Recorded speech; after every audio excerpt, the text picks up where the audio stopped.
businesses of all time, processing over $2 billion across 50 million transactions with annual revenues of millions of dollars per year. Iyinoluwa has also co-founded Andela, Africa's largest engineering organization with over 1,000 software engineers, which has received investments from Mark Zuckerberg, Google Ventures, amongst others. He now heads Fund for Africa's Future, where he spends time helping founders, philanthropists, and investors from around the world to understand how to build fast-growing and impactful technology businesses in Africa. Iyinoluwa holds a bachelor's degree in legal studies from the University of Waterloo and sits on the boards of several organizations. Please welcome to the platform Iyinoluwa Aboyeji.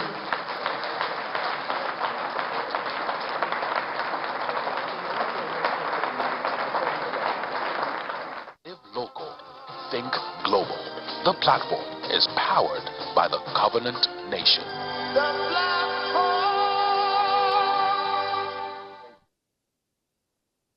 Thank you very much for the honor, Pastor Poju. I'm grateful. And thank you very much to all our invited guests. This is our platform, and it's always a pleasure to come home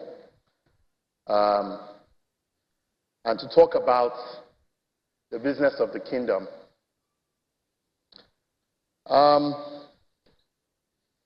I wanted to share a little bit today, more personally, about service and sacrifice in the pursuit of godly success. Service and sacrifice in the pursuit of godly success. I acknowledge that this is supposed to be a more, secular arrangement. But I still believe that this is God's platform. And given the way that we know and the way that we got here, it is important to acknowledge our way, God's way, as the way to achieve success, not just in today's business climate, but in any business climate. So thank you, Pastor Poju, for the opportunity. On the lead up to this, I'm sure many of you, and I should actually make an important correction. I'm not the CEO of Flutterwave. I'm the former CEO of Flutterwave.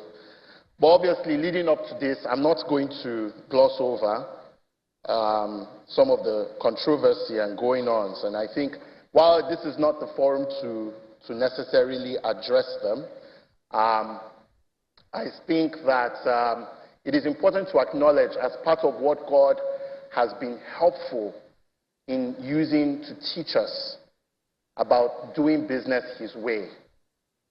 And I'll share, not from that story, but from things that people may not necessarily have actually had the experience of hearing from me about businesses that failed and the lessons that God took us through so we could get to where we are today. And as for the controversy, I saw the other day, I was listening and I saw Army Arrangements by Fela pop up. And he has a very big line, for those of you who have the vinyl records. He says, "Anyway, we still dey, and there shall be no compromise." And that continues to be the mantra for those of us who call ourselves Christian businessmen and women. The world system wants us to be ashamed of being apostles of Christ in the marketplace. But I stand boldly to say today that attack and that attempt from the pit of hell will go right back where it belongs. We are proud to represent God in the marketplace. We are proud to be seeking God's kingdom in the marketplace. We are proud to lead with our faith in the marketplace. And most importantly, we are proud to acknowledge that we have a God who assures us that the earth is His and its fullness thereof. So I want to talk about service and sacrifice. But before I go on, The way that the world system works, and this is something that I'm sure all of you acknowledge, being in Nigeria, is it operates on an exploitative principle of business. I win, you lose. We compete in the marketplace. So somebody must die before we can rise. And sometimes it's very easy to take that mentality with us as we talk about business in a competing marketplace. And our speakers are definitely educating us about the realities of the world, but oftentimes from a point of view that we need to be competitive. We need to win. And it's a good thing. However, I think there are other ways. There are more godly ways to do business. And quite frankly, part of the problem that we have with the business community, with the Christian community, is that we have adopted the world system in trying to do business God's way. And naturally, there will be a clash. There's no question about it. I want to share some lessons. You know, before the Andelas and the Flutterwaves, there were businesses many of you may never have heard of.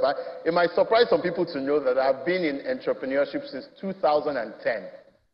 Not a long time, but at least I think I passed Brother Nee's 10-year mark. But, you know, one of the first businesses I built was a company called bookneto.com. You know, we're just a group of young guys. We're in university at the time. We had just had a passion.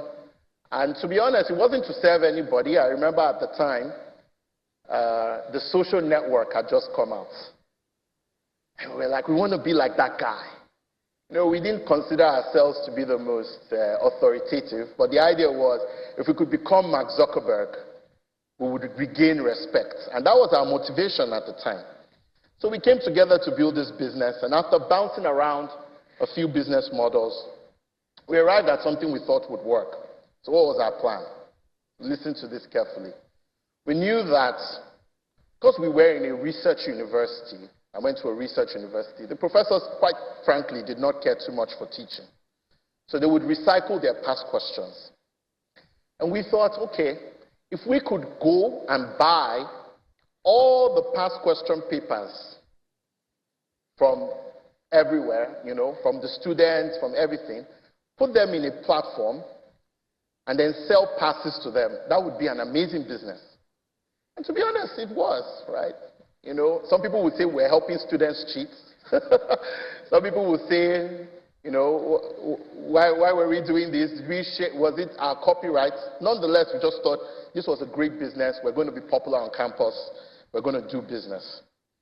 But we learned some very, very painful lessons from that experience. You know, shortly after we launched the site, and it had started to gain a lot of traction, the school dean of student life called me into the office. And you can imagine me, terrified international students showing up. I thought I was going to be expelled. And he said, look, you have taken people's intellectual property, put it on a website, and earned from it. And perhaps those thoughts might have come to me, given I was studying legal studies.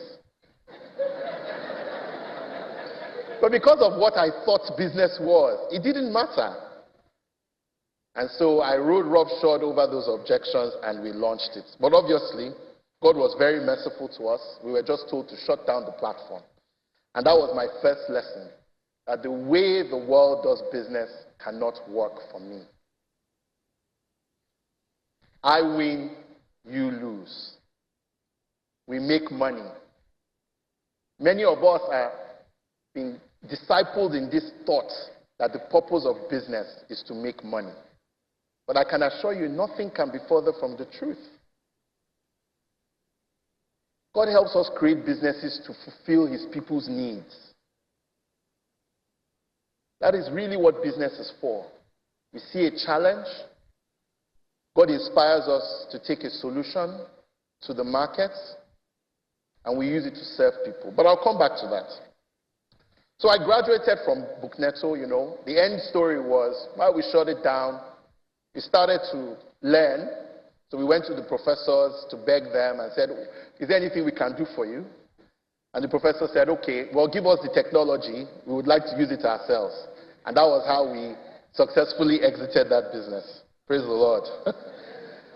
But, you know, right after that, my mind started to shift. You know, maybe I wasn't meant to be in this particular line. You know, maybe I should go back home and start a business. So when I came back to Nigeria, the second business I started was Fora. That was the name of the business. Some of you may know it, but many people, I'm sure, don't. And with Fora, I was determined to do everything the right way. So I landed in Abuja.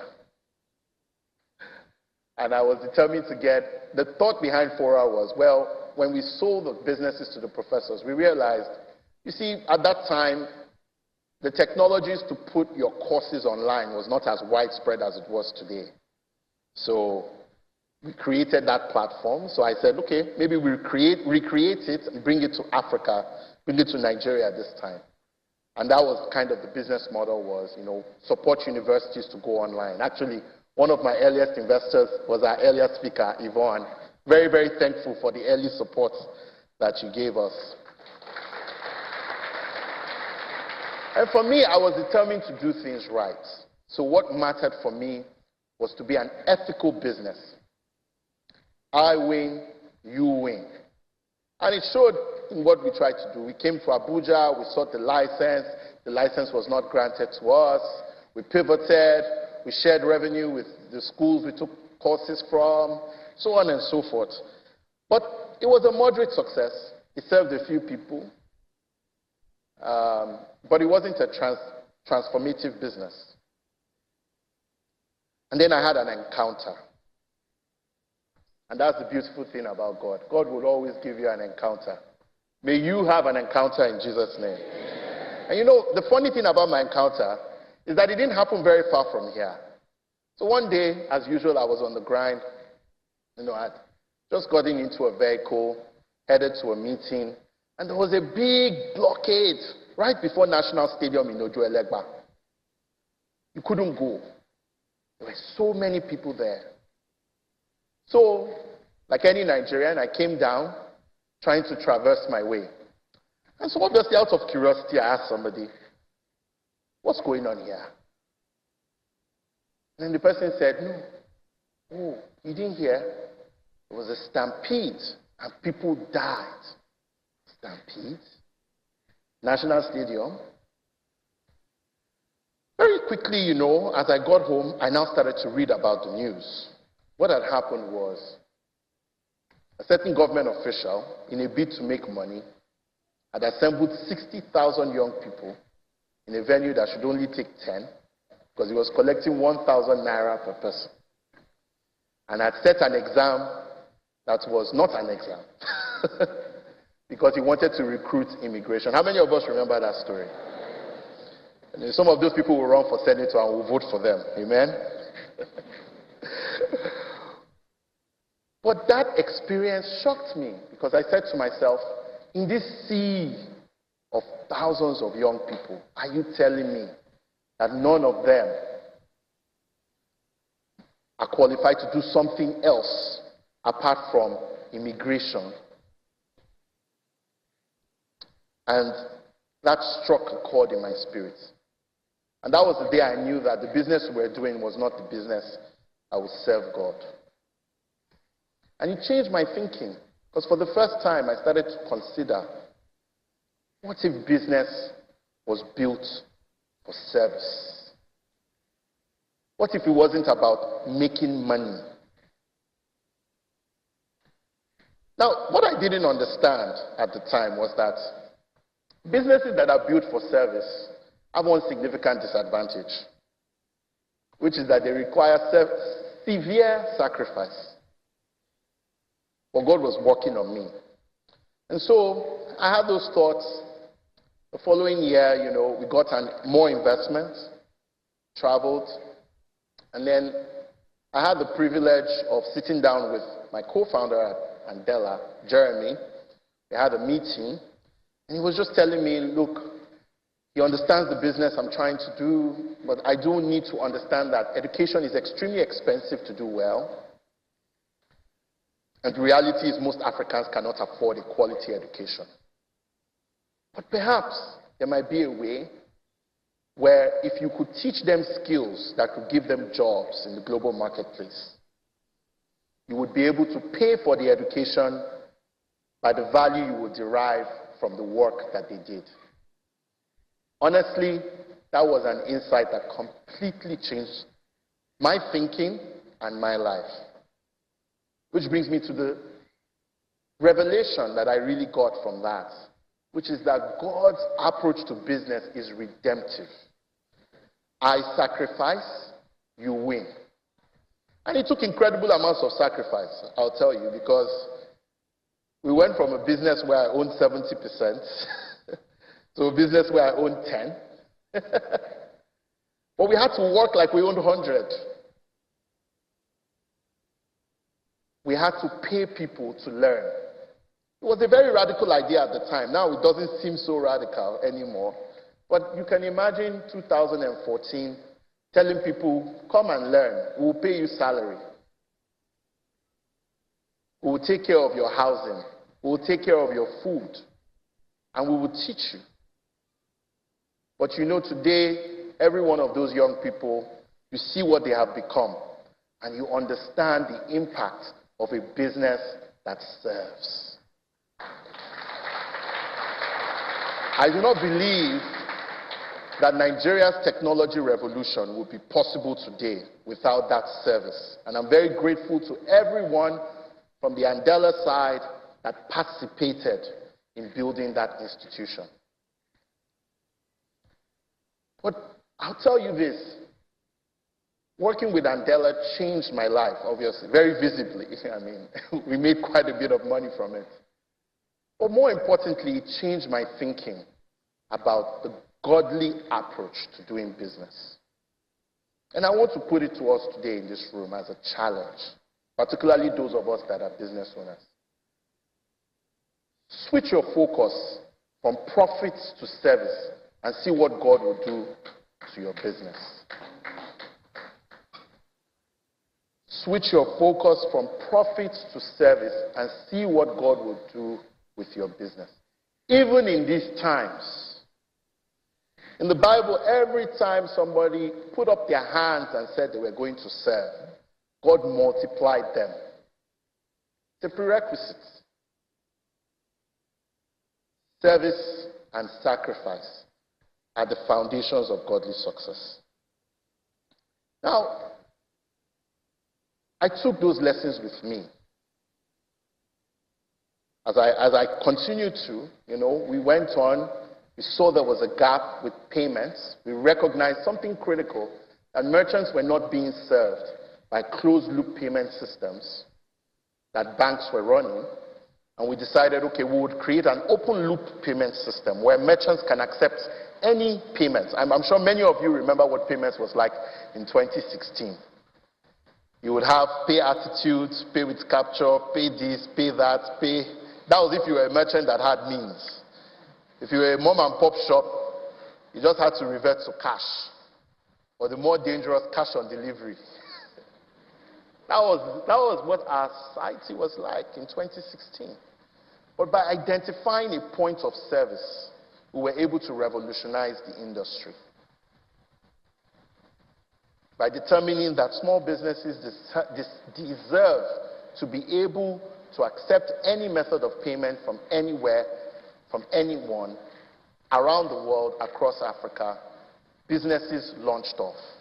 Many, many businesses today will credit their global success to their ability to be able to accept electronic payments. That is what service can do. And so after Flutterwave, even in what I do today, my business today is service. Service to entrepreneurs. Acknowledging that entrepreneurs are very flawed beings, but people who have been handed a mantle and a mission by God to fix a societal problem, and then giving them the capital they need at the time they need it, early on, to be able to take those ideas to scale. And God has blessed our business. You know, we started this business in 2017, 2018. You know, the first check we got in was about $750,000. Those are the assets we had. In fact, we actually mortgaged our assets to get our first capital. Sacrifice is key. We could have lost everything. But we grew it. Today, we have $30 million in assets under management. I have only one institutional investor. People sometimes look at me, they compare me to people that are collecting money from DFIs, collecting money from big corporations. I don't have their money. Individuals. But the impact has been transformational. 60 businesses worth billions of dollars, changing lives. So, I don't have a lot to say, but I'm just here to present my own testimony. You know, a lot of us in this business environment, we justify a lot of stuff. You know, justify a lot of things that are unethical. And what God is telling us, quite frankly, is that it's not even enough to be ethical. What God is asking us to do, particularly in this season, is to build businesses, sacrifice to build businesses that will serve His people in these climates.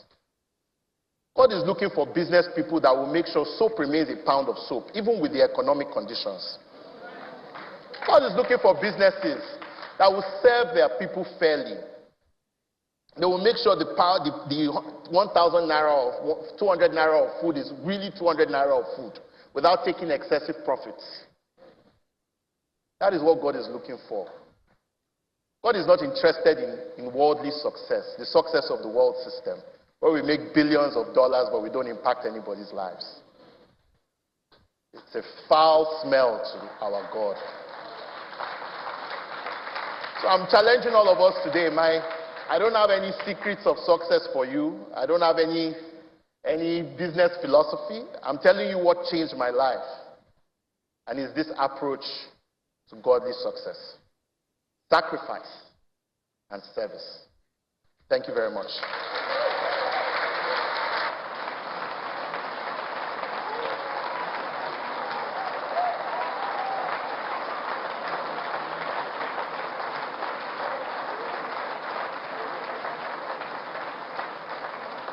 Wow. Wow. Thank you so much.